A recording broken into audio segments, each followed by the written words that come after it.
there comes experience. If you've done this 5 times already, you already know what to do a little bit. And it's also experience on the side of the consultant giving the advice. If you give too much good advice all the time, it's not going to do any good. This is CrisisCast 2020 with me, Toby Goodman, a podcast where I get timely wisdom from experts in life and business. These guests will answer my 5 questions, sharing wisdom and insights to help you and me get through this global shitstorm. Today on CrisisCast 2020, intellectual property expert Gil Perlberg speaks with me from his home in Israel about a second spike of the coronavirus, how to keep your competitive edge, and as a man who is a named inventor on more than 20 US patents, ways in which you can properly protect your new ideas.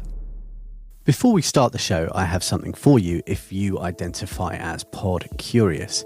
It's perfect for you if you're an expert, consultant, or business owner.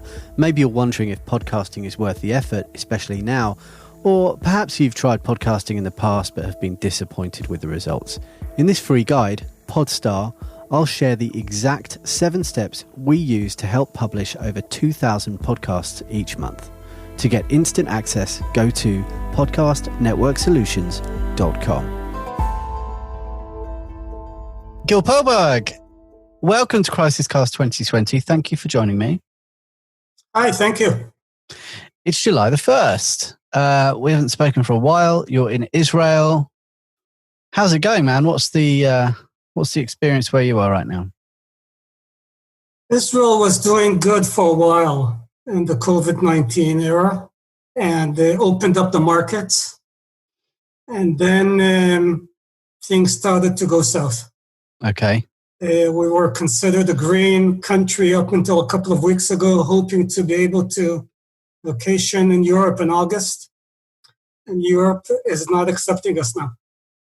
And the numbers are way, way up. Wow. So, yeah, it's very disappointing.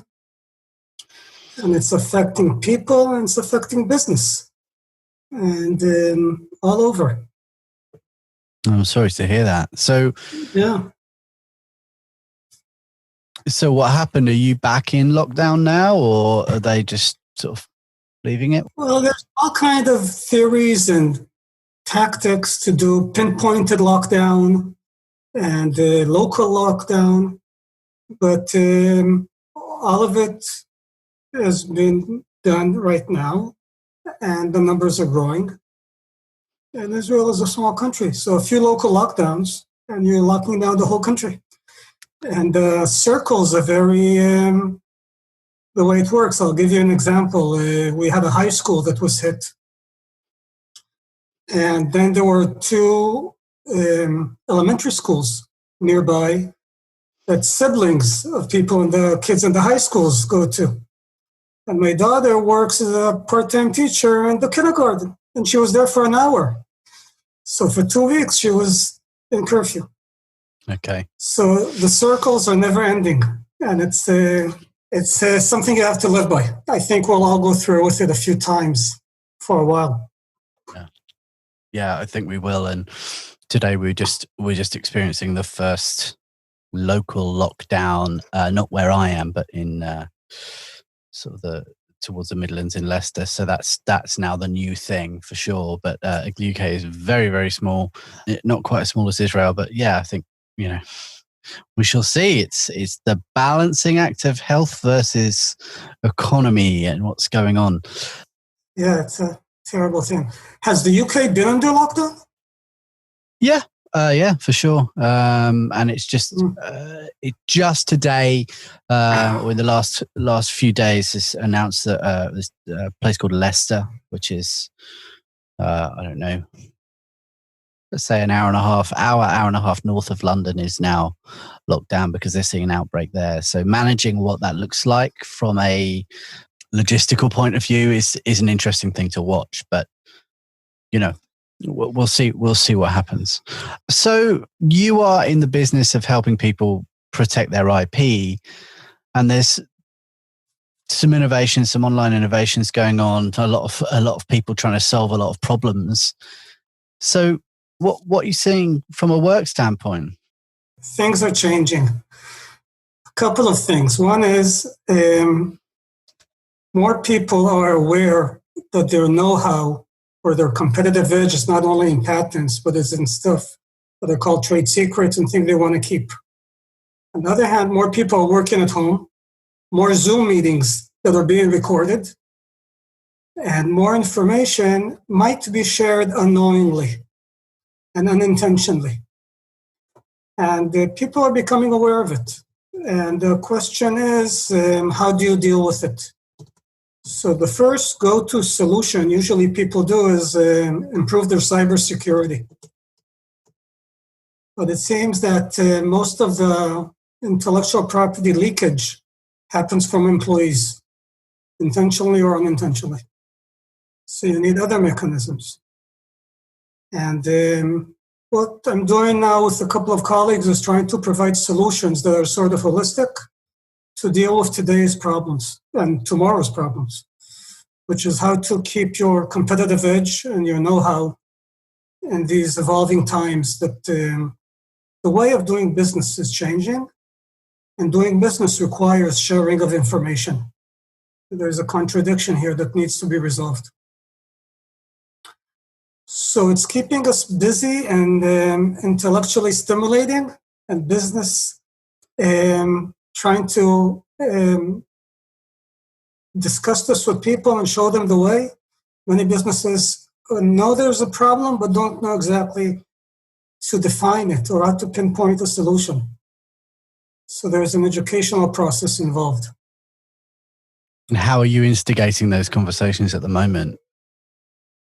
Well, word of mouth with people I know, with people that I work with, colleagues all over the world.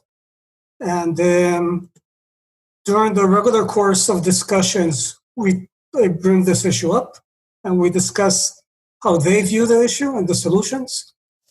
And the solutions are never a template solution. It's always customized.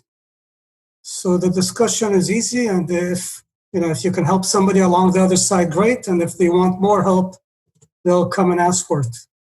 That's usually the way I like to work.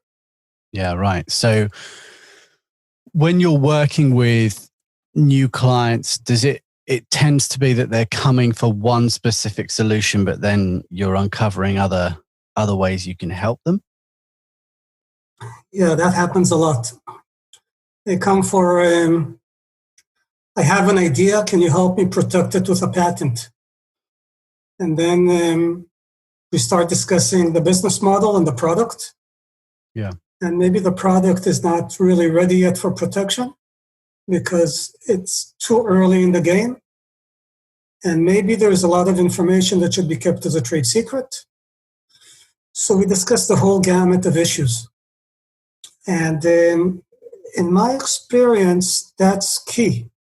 I came into the IP world after being an R&D manager and manager of different disciplines. What I noticed is that when the IP works by itself, it doesn't really provide the protection you expect to get. So you have to put it into context of the business, of the development, and then you get much better results and happy customers.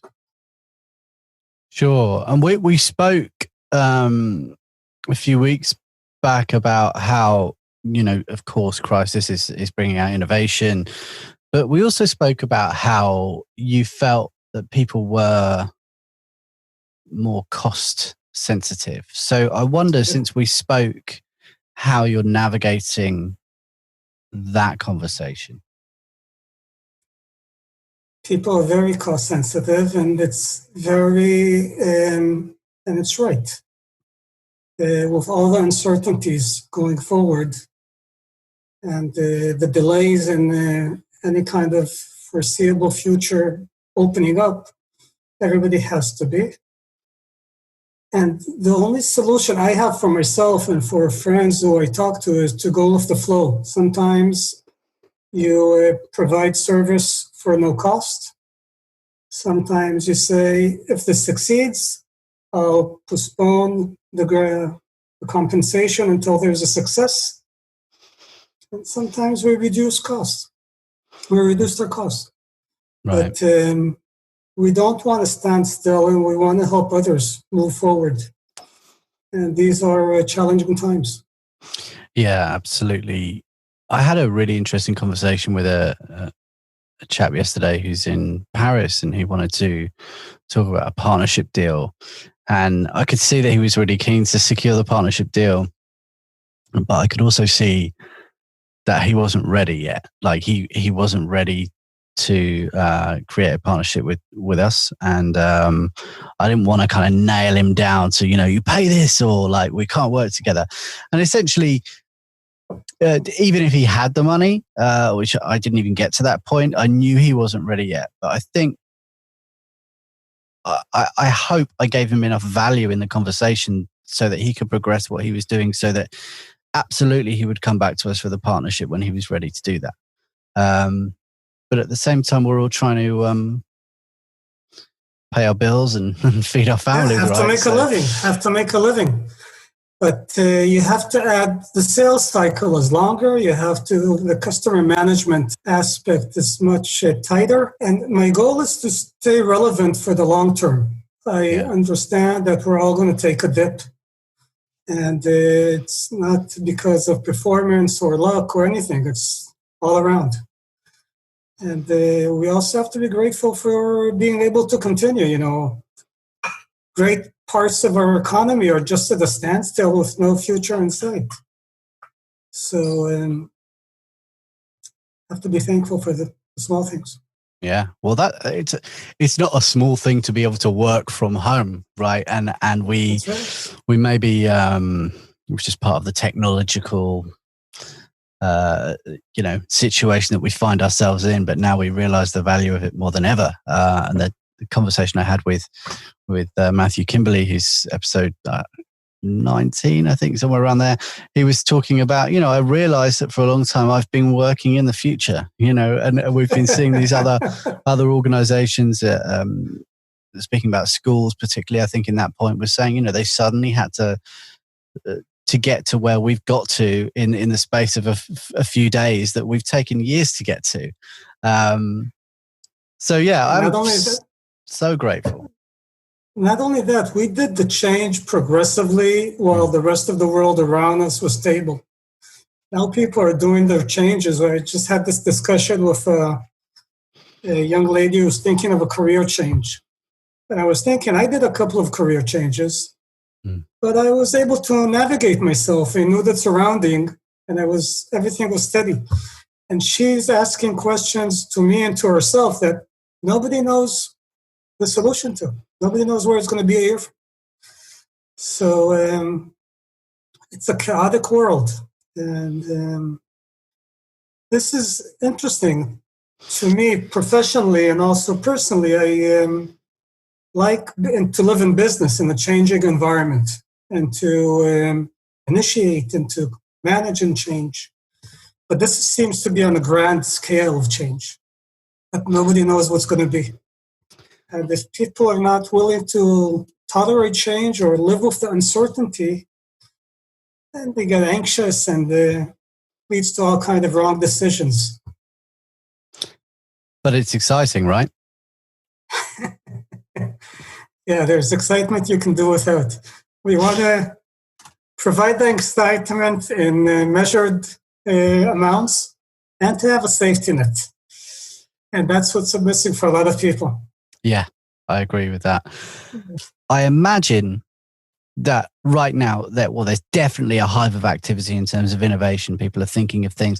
People are being forced to pivot, right? I'm looking at the moment around my colleagues in the entertainment industry, right? They are not allowed to work. Who thought that in the UK, you'd be reading headlines such as "Weddings are allowed, but singing is banned." no singing. And even in religious ceremonies, keep it to the bare minimum, keep it as short as possible, and only one voice. Like these are crazy things we're seeing. So I'm seeing, of course, a lot of panic and stress, and absolutely understand that. But I'm also seeing a small portion of that community reevaluating what they were doing with their lives before, realizing maybe they weren't that happy being in full-time performance, or this could apply to anyone with a job, or a career that they don't like. And they're now looking, okay, well, actually, I've had this idea for ages. Maybe it's time that I explore that, because frankly, I'm not doing anything else with my life at the moment. So maybe I need to use this time to create and to innovate something new for myself that is maybe a bit more resistant to pandemics of today and maybe in the future. So at what stage does someone with an idea, and this is the point I'm getting to, at what stage does someone with a big idea phone someone like you, or phone you, get in touch with you about protecting that idea? At what stage? Well, there's a contradiction here. The sooner the better. The more early stage it is, the better. But usually the more early stage it is, that person has less resources. Now, it's not only resources, cash, to pay consultants. He doesn't have the bandwidth to gather all the information he needs from the different consultants he needs. People at this stage are most vulnerable, make the biggest mistakes, and could use a lot of advice from a lot of good people, and they don't have the bandwidth to absorb it. And there comes experience. If you've done this 5 times already, you already know what to do a little bit. And it's also experience on the side of the consultant giving the advice. If you give too much good advice all the time, it's not going to do any good. You have to give it in measured pieces and to evaluate the real needs. So one of the things I'm doing now with somebody who came with a very premature idea, and it's a technology idea. People with non-technological ideas have a different sphere of issues, but if it's a technology issue, we can deal with it with patents and IP protection. And what I'm doing with him is I'm going over a lot of the basics of his ideas to make sure he knows what he's doing and what he's getting into. One of the things I found that people take risks with IP protection, meaning they spend money, they think they have protection, and they don't realize that they don't, and they go ahead and blurt out their idea to others. So explaining to people the process where they might fall is a valuable lesson. People can take risks if they're aware of the risk and if they have a safety belt. But if they don't know what they're getting into, that's what I try to prevent. Sure. So this person is coming very early. And I told him I would work with him, I would follow him, but at a slow pace. I need to let him take care of all the other aspects in parallel and help him at the right times. To do it at the right times, we need to be in constant dialogue. Because the other mistake that happens is that the dialogue happens every few months. And then we come to, why didn't they do this 2 months ago? Why didn't I talk to you? The dialogue has to be continuous, on low flame, and then to prevent mistakes from happening. That's the key, in my experience. And your clients and the people that you're working with are all over the world, right? Mostly in Israel and the States, a little bit in Europe, but I'm trying to do more. And clients are sometimes startups, but sometimes larger companies that have less experience with IP. So I worked with a large company for a while, $200 million, 2,000 employees, but a very small IP portfolio. And they realized that they needed an IP portfolio. So in that kind of company, what has to happen is you don't just work with one person. You have to work with many. You have to instill a culture of awareness that the IP is the core asset the company has. And it can be leveraged, it can be monetized, it can be protected. All of those things have to be indoctrinated over time. It doesn't happen with one document that is circulated or an email or even with one training session. What about IP that isn't either a SaaS product, a tech product? It's an idea. Do you help people with that? Do you help people systemize their thoughts, if you like, their methods? Yeah, but that wouldn't fall under IP protection. I call it development, product development, but I'm not sure. I suppose I'm thinking about what would be an example, like a training system that was, an education piece. So the 5 steps to this result, and this is my method. There's no tech involved. There's no product involved, but it is it's harder to protect. Yeah. How do you protect something like that? Protection there comes from being first, being fast, being nimble, providing value that others can't. I provide IP training in different situations, and there is the feedback I've given was that I provide it with a lot of personal stories and anecdotes, and I work with the customers on their exact situation. So the feedback was fairly good, whereas sometimes you can get this training on a computer and go through a training module. Not the same thing. It's like with a personal trainer. You can do training with a video, or you can have somebody touch your shoulder and explain to you why you're not doing it right. So the 5 steps, there's copyright and there's proprietary signs and things. And you can get some protection from it, but it's weaker. It's harder to go to court and say, these are my 5 steps. Right. And he's using them.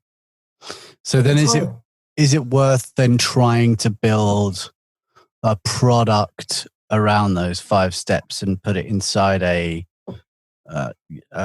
SaaS platform, try and add a product to it? I'll take your example a little bit different and say some people come with software. Now, there are patents on software, but most software patents will advise you, let's try to make it device-related. And if you can make it device-related, it's a much stronger protection.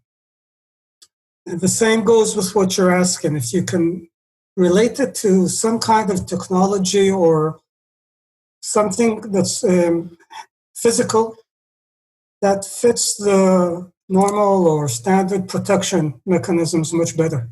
So on the other side of lockdown ending in Israel and you being able to move more freely in Europe,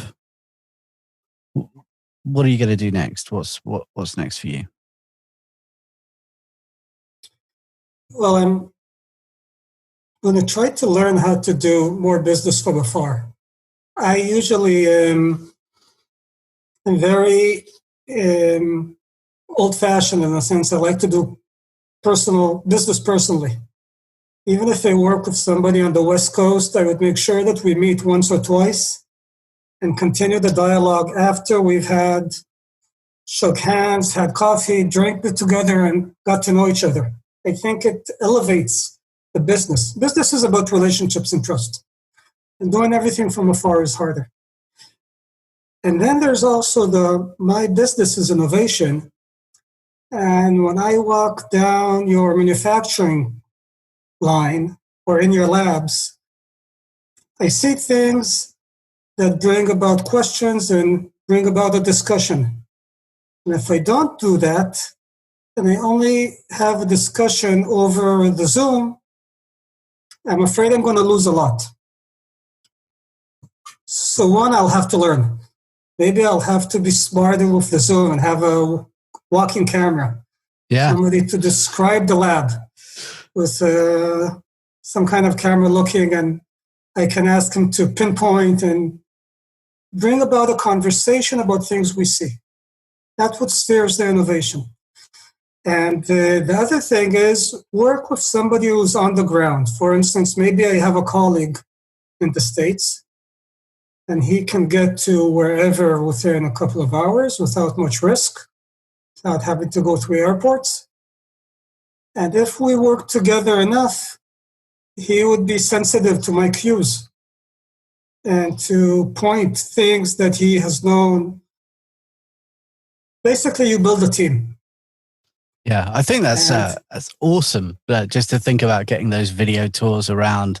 I was thinking actually that I'm seeing that now. I guess I'm sure you're seeing it as well. But when you look on the property apps to real estate, looking around the real estate stuff, we're now seeing the button. There's an app. The UK app is called Rightmove, where you can do your searches and stuff. And now almost every property I see has a virtual tour available. And it used to be a video. Like that's been going on for a while now. You get the video walk around. First of all, it was a slideshow of the pictures anyway, which was a terrible idea because it wasn't any different to the pictures. But then it was then it was virtual reality. Yeah, then it was an actual video of an agent, I guess, doing the tour and then uploading it. But now I can book at 12 o'clock to make the agent show up, or maybe even the vendor of the property turn the phone on, and I can say, "Oh, can I just look in that cupboard, please?" And they'll do it. So I think that's right, and I've certainly learned from doing this stuff. Of course, it's all about relationships, and it's finding those ways to connect people. But yeah, having a team on the ground and having someone who knows what you're looking for, that's hugely valuable, isn't it? Yeah. So I deal with intellectual property and ideas to protect on two levels. One is on what's called metadata. I know you have an idea, a recipe for Coca-Cola, and I talk to you about where you keep it, who has access to it, how often somebody verifies that it's not been broken into, etc. I don't know the recipe. There's a lot of stuff we can discuss, and I don't know the trade secrets yet. And that's the level that's probably the biggest bang for the buck for most companies. I can talk to you about how you make your podcasts. You probably have a process that you've optimized over years, and you wouldn't want to share it with everybody right now. So we can discuss the different steps and what's the secret sauce that keeps you going, and how you keep it to yourself or share it with few. And I don't know it, but we can improve your protection considerably. And there's another level that I do with different customers, and that is, okay, let's talk about the secret sauce a little bit. Maybe we can make it work not only with water, but also with other drinks. And so there's two levels that I work with. The level that's probably most important right now for most people is the first. They have their secrets. They just don't want it blurted out by mistake or recorded on a Zoom call. And sometimes all it takes is to put a little footer saying proprietary, belonging to. And if you did that, you might have a standing in a legal discussion. If you didn't do that, you don't have any standing. Yeah. So there's a lot of small tips that you can get, and then it comes down to management and education and training. Yeah, that all makes sense to me. Now we're going to put a link up to pearl-ip.com so people can get more from you and find out how you can you can help them, because if anyone's listening who's got an idea or is starting to develop something, then you are definitely the man to go to. And I've actually just had a thought that I'm going to introduce you to someone who I spoke with recently. So that's cool. Tell me the positives that you're seeing around you, locally or online. Like, I feel like people are pulling together in communities. Would you agree with that? Yes, definitely. I think this disease is a social disease. People are realizing it affects everybody equally, and you can't just keep to yourself. Everybody affects everybody. And many people are beginning to realize this. And this will take time, but actually it's causing this change faster than other social movements will. And people walk down the streets and they'll say, mask, to somebody who forgot his mask. And or they'll cross the street or move their head around. And, even politely, but people take more responsibility for their surroundings. And that does have a positive effect in my mind. I hope it'll spill over to other aspects of our society. Agreed. Yeah. So you're a mask wearer. Fortunately for me, I'm at home most of the time. Yeah. But when I go outside, I'm a mask wearer. Yeah. It's funny. It's been politicized in a way that I really didn't expect it to be. But I went to the hospital yesterday because my father's at hospital, and it's not a COVID thing, but it was the first time I'd been in somewhere where that was absolutely like being in some sort of alternate reality, because it wasn't that some people were and some people weren't. It was that everyone was wearing a mask and really behaving as you would expect they would in a hospital. And that was a jolt for me, because I've been pretty much in my garden, in my office, walking, in open spaces, not having to do that. But I think this next phase now is just kind of, realizing that it's normal to see literally hundreds of people in a hospital complex, all wearing masks and them not being weird. It was just that it was the first time that I'd walked into that environment, and it was kind of frightening because I know that place, my kids were born there, and then to step back into it, crazy. But the big loss in this is that when you don't see people's faces, it's hard to interact. You become blank.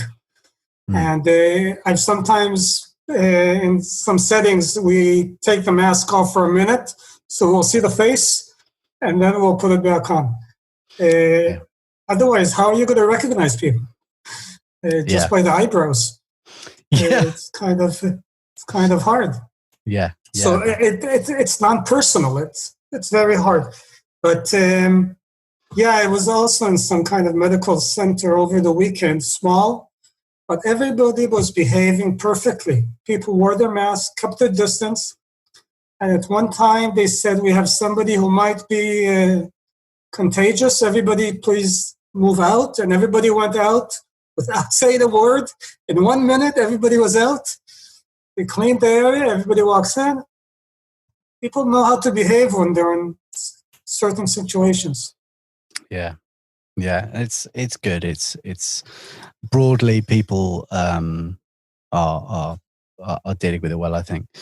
Well, look, thank you so much for joining me. Thank you. I look forward to sharing this with everyone, especially those who are thinking about creating or making something. And thanks so much for your time, Gil. Really. Thank you, Toby. This was a pleasure. Great talking. Thank you. This episode of Crisis Cast 2020 was produced by me in London and Kate Astrakhan in Michigan, with artwork by Ryan Field and sound design by Lee Turner. Crisis Cast 2020 is a production from Podcast Network Solutions, a full-service podcast production company who are ready to help you plan, record, produce, and promote your message with podcasting. To find out more and grab your copy of Podstar, if you're feeling pod curious, visit us at podcastnetworksolutions.com.